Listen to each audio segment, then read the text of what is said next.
Brazil's President Dilma Rousseff has held an emergency cabinet meeting to discuss the country's most widespread unrest in 2 decades. Protests began more than a week ago over transport fare rises, but they are now also directed at corruption and the cost of next year's Football World Cup. More than 1 million people are reported to have taken part in demonstrations on Thursday in about 100 cities. One man died when a car drove through a barricade in Sao Paulo state.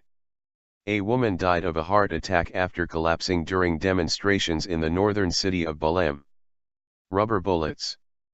President Rousseff called off a trip to Japan to deal with the crisis. The emergency meeting in the capital, Brasilia, ended after about 2 hours with no official statement. However, correspondents say there is speculation Ms Rousseff will make a national radio address. Ms Rousseff initially praised the demonstrators, saying she was proud so many people were fighting for a better country. She has since sought to distance herself from the protests.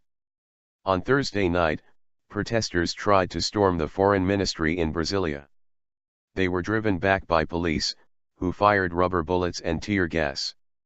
In Rio de Janeiro, at least 29 people were reported injured after clashes between riot police and groups of masked young men trying to approach City Hall.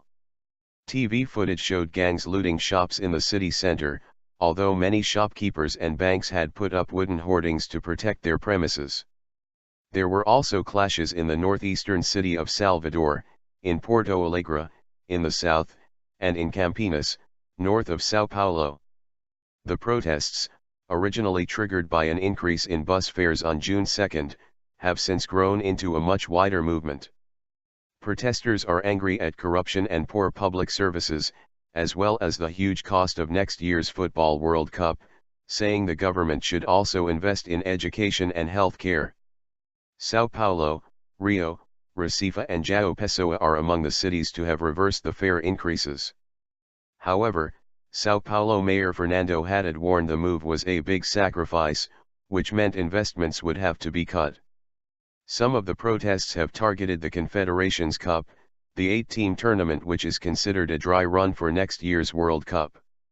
Demonstrators have expressed their anger at steep ticket prices and the money spent on both tournaments, as well as the 2016 Olympic Games, which Rio de Janeiro is hosting.